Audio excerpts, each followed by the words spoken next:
It's difficult to explain what exactly the bridge mystery is. Strange things, observations that don't quite add up, and quite a few unanswered questions. Nonetheless, this redditor's experience is nothing short of disturbing, and I bet OP wished they didn't visit the bridge on that day.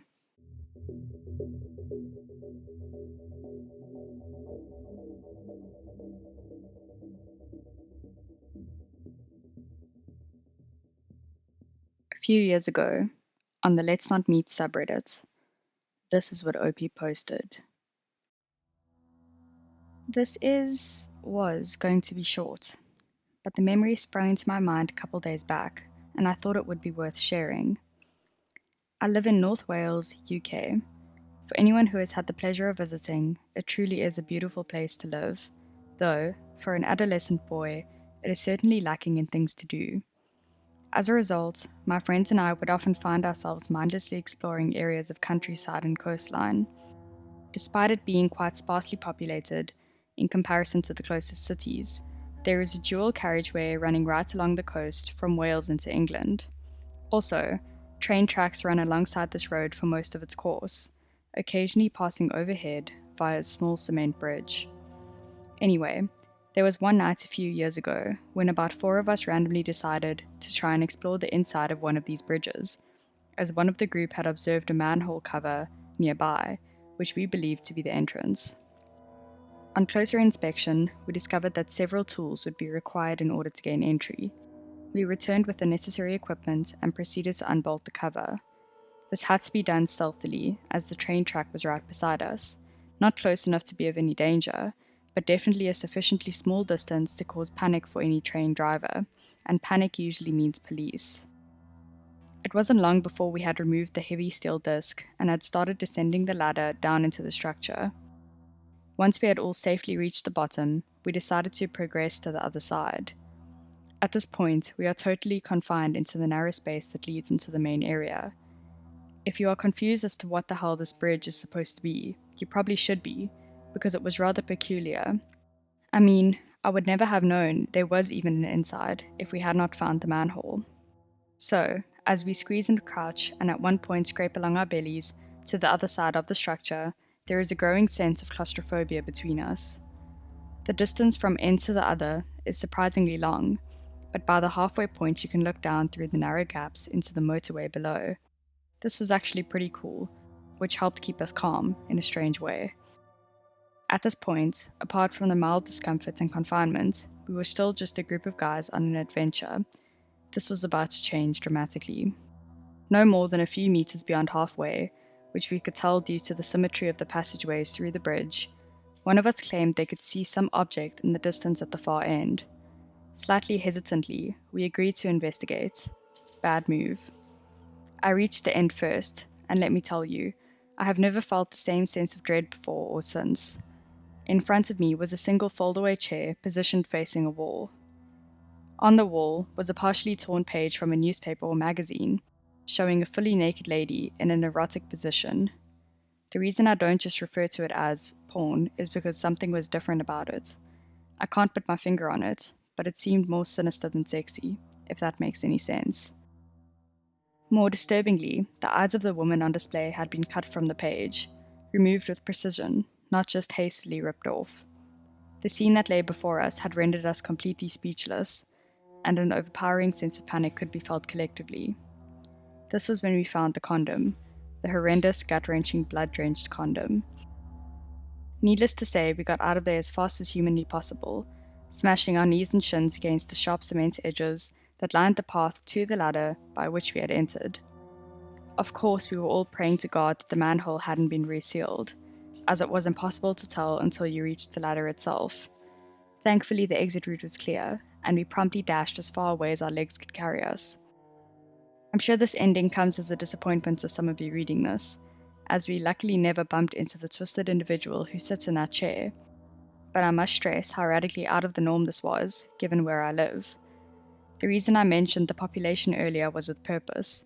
There is easily enough people here to escape the realms of crazy country folk, yet nowhere near enough people to have someone clearly lose grip on society without somebody taking notice.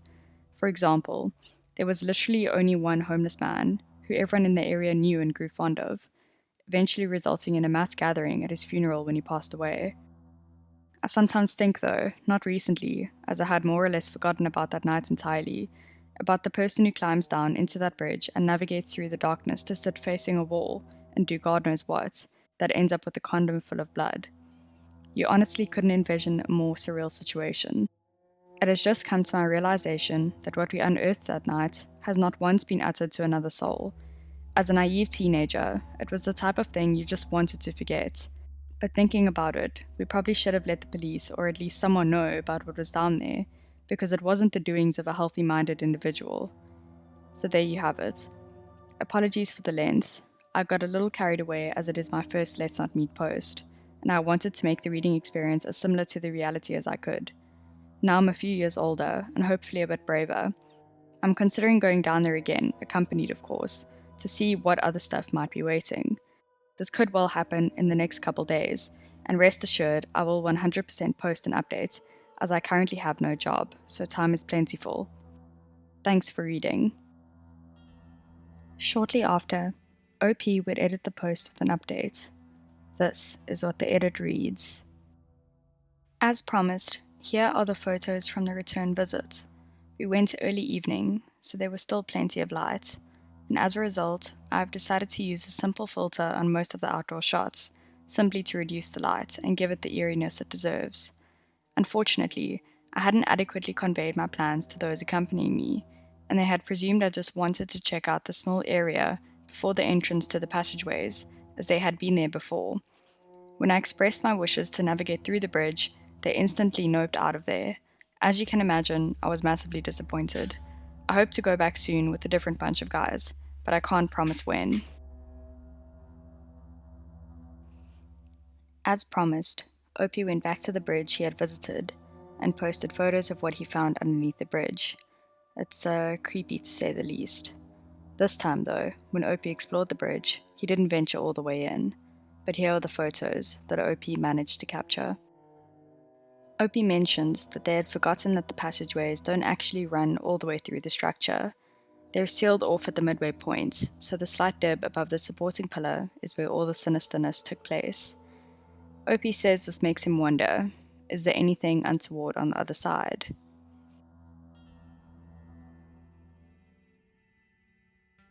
Opie mentions that if you look closely at this image, their friend's left hand can be seen gripping a rung, the rest of them disappearing into the darkness.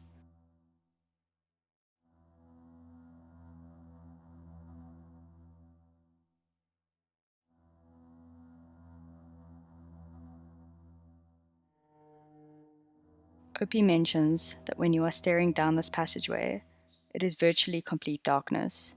You couldn't see your hand in front of your face. They say to give you an idea of the size, you would definitely have to squeeze through this on your stomach. It wouldn't be a super tight squeeze, but it wouldn't be possible to crouch.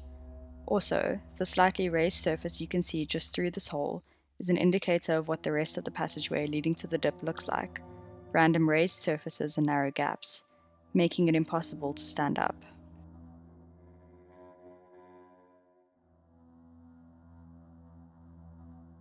But Opie would soon go back to the bridge with a couple of friends again, taking photos of his experience. But this time, Opie went in all the way. This is his post. For any of you guys who missed the original post, you can find it here. Early yesterday evening, a friend and I decided to embark on the revisit to this awful place, in the hope of finding some remnants of the twisted scene that had been stumbled upon several years ago. We were not disappointed. If anything, it was even worse than I had imagined. Aside from what you will see in the photos, the general environment within that bridge structure is practically uninhabitable, as it bloody well should be, and stomach-turning to say the least. The amount of dust in the passageways is actually quite unbearable, but that is nothing compared to the constant stench that must be endured. Also, the heat didn't help the situation either. I won't ramble on, but I must express how vulnerable you feel when navigating through the tunnels. Even with two of us, both carrying appropriate weaponry, the sense of evil was overpowering. The tension is amplified tenfold by the fact that had we encountered someone or something, the layout of the structure and the multiple tight squeezes mean a safe, speedy exit is nigh on impossible. It truly is a hellhole.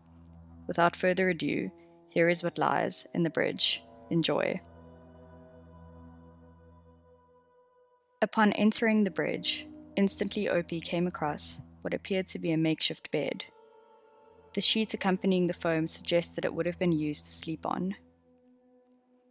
Going further into the passageway, it opens up slightly. OP included this image to demonstrate the amount of dust particles in the air. It was quite a pain to get any clear photos from any sort of distance other than close-ups. OP found a broken padlock that they believe would have originally secured the entry, not even a third of the way through the bridge at this point. OP found a used candle.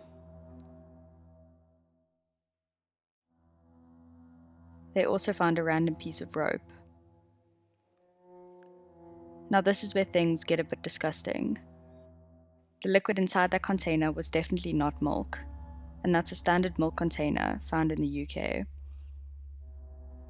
And this was the first confirmation that the intense smell they were experiencing was in fact human feces. The brown substance on the paper was undeniable. This bag was a second, more damning confirmation. A bag with loads of human feces. This nearly made them vomit. Just as they approached the end room, they stumbled upon this disconcerting tape. It reads, "Crime scene, do not enter." This image shows the narrow entrance to the final opening. At this stage, even with two powerful torches, they honestly could not see if there was anyone or anything in the end room.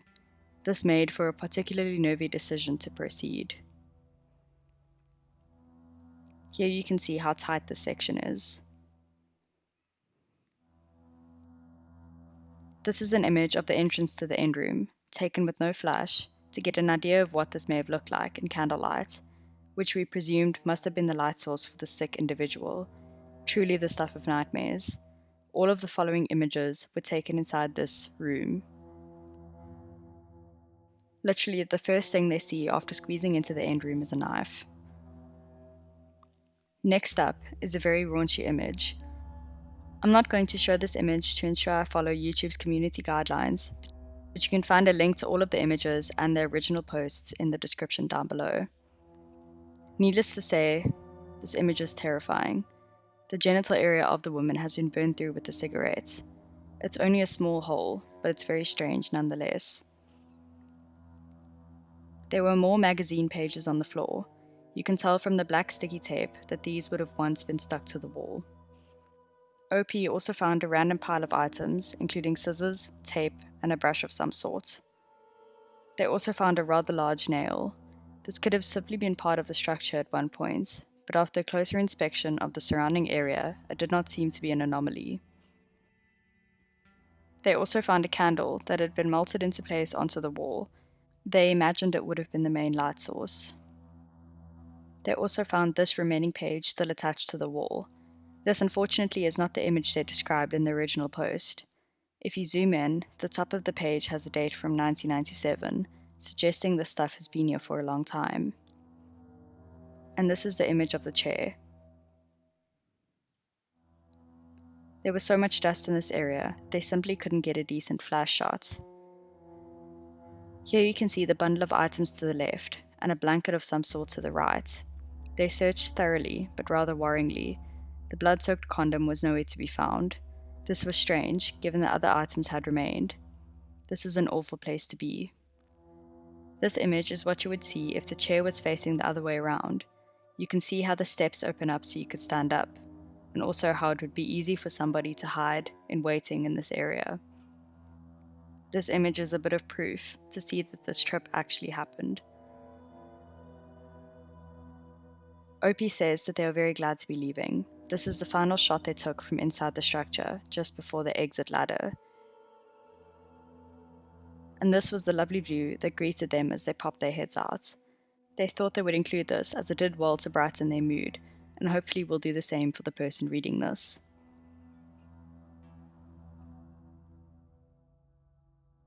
So, let's talk about this.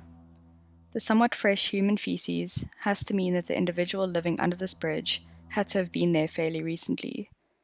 OP could have put himself in an extremely dangerous situation, in a place that no one would have thought to look. As creepy and disturbing as what OP experienced is, it's also pretty sad to think that someone was living in an area that's pretty much uninhabitable. OP originally said that in their small town, there was only one homeless man that they knew about, and it was a town where everybody knew each other rather well. This leads me to believe that either there's a homeless person that no one in the whole town knows about, or a normal resident who has found the perfect hiding place to get some alone time. Both options are kinda creepy because of what OP found inside the hiding place. Needless to say, no person in their right mind would be able to sit in that kind of darkness and dust all day and not feel uncomfortable. So this leads me to ask the following questions. What does this person do all day in this kind of darkness? Why are they burning images of women? How can they endure the smell of their own feces? Why are they not getting rid of it? And why do they feel the need to live here and not someplace else? And finally, who lives here? This is one of the few Reddit posts I've found with this much photographic evidence that I 100% believe actually happened. OP is brave for entering the space and giving us a story we will remember for a long time. Since then, OP has deleted his account. Redditors have tried to contact them, but did not receive a response. I hope OP did not go back to this place alone. If you ever find a manhole that leads to the underside of a bridge that looks worth exploring, rather don't. You don't know what you might find.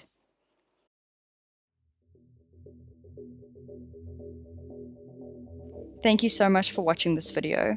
If you did enjoy this video, please don't forget to give it a like and please hit subscribe if you want to see more of my content in future. Let me know what you think about this truly disturbing encounter in the comments down below. Remember that all of the original posts with images are linked down below if you do want to go give it a look. Until next time, have a great week.